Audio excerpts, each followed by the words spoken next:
All right, in this video we are going to learn the algorithm for dividing fractions. So we remember that an algorithm is just like a formula or a set of steps that allow us to do something quickly and efficiently.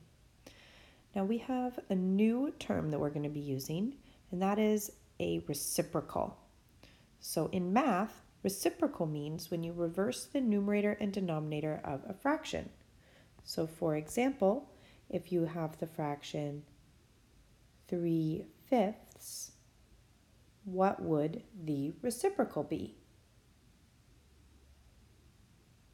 The reciprocal would be 5/3 because you've reversed the numerator and denominator. You've moved the top number down and the bottom number up, just like our little picture.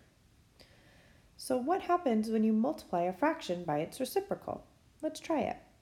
So let's do another example. Let's do 2/7. Write down the reciprocal. You write down 7/2. And then let's multiply them. That gives you 14/14. It gives you 1. And if you think about it, this is always going to happen because you're always going to be multiplying by the same two numbers, top and bottom, just in a different order, which is going to give you the same thing divided by itself, which will give you 1. If that's a little bit confusing, don't worry about it. It's most important that you understand what a reciprocal is and how to find it by reversing the numerator and denominator of a fraction. So we're going to start by looking at some of the examples we did in yesterday's video and see if we can figure out what this pattern is that's going to allow us to do this division without needing a model. So let's redo our model for 2/3 divided by 4. I started by drawing 2/3, and then I'm going to break it into fourths. And we're breaking it into fourths because we just want one of those fourths. And when we did that yesterday, we noticed that this was very similar to 2/3 times 1/4. The work looks exactly the same. The model looks really, really similar. But what we're trying to do is 2/3 divided by 4. Now, can we use that idea of a reciprocal to make a connection here? Maybe you notice that 4/1, or 4 wholes, is the reciprocal of 1/4. Interesting. Let's look and see if we can build on that pattern. We also noticed yesterday that 3/4 divided by 1/4 gave us 3. Now, if we think about that idea of the reciprocal, we know that the reciprocal of 1/4 is 4, or 4/1.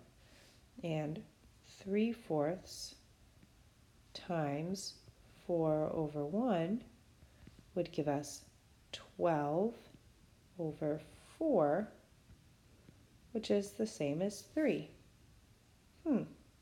So what's the pattern here? How can we use this? This relationship between division and multiplication along with the reciprocal. Okay, so we're going to do one more example. This time we're going to walk through the steps using an algorithm. So we're going to use example 2/7 divided by 4/5. So the first step is we're going to keep the first fraction the same. So we're going to be rewriting this, and the first fraction is going to stay the same. Okay, that part's easy. Step 2. We're going to turn the second fraction into its reciprocal.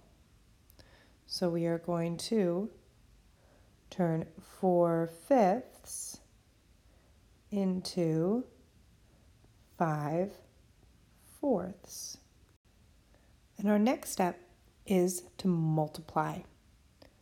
So this is a division problem, but we are going to be multiplying because we took the reciprocal of that second fraction. This is that pattern that we noticed on the previous slide. When we multiply, that gives us 10/28. And then finally, we are going to simplify if possible. So 10/28, that can be simplified. I know that because 10 and 28 are both even. So 10 over 28, they have a common factor of 2. So that gives me 5/14. That can't be simplified anymore. So I'm all done. Okay, so now it's your turn. I want you to see if you can do it on your own. So follow the steps and try and divide 1/2 by 3/8.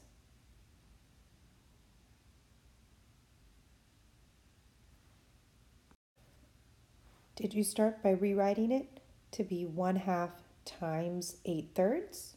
Because that's our step 1 and 2. Keep the first fraction the same, turn the second fraction into its reciprocal, and then multiply, which gives us 8/6. Then we need to simplify. 8/6 could be written as 4/3, which is 1 1/3. Let's do it again. This time, let's try it with a mixed number. How are you going to deal with that? Let's do 1 1/3 divided by 2/3. Try it now. Did you start by turning 1 1/3 into 4/3 and then multiply by 3/2?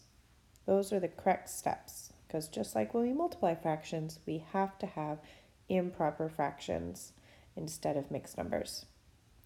Hopefully that gave you 12/6, which equals exactly 2. How convenient. Okay, now it's time for your practice problem. So you are going to do 4/5 divided by 3/10. Don't forget your steps, and don't forget to simplify at the end if possible.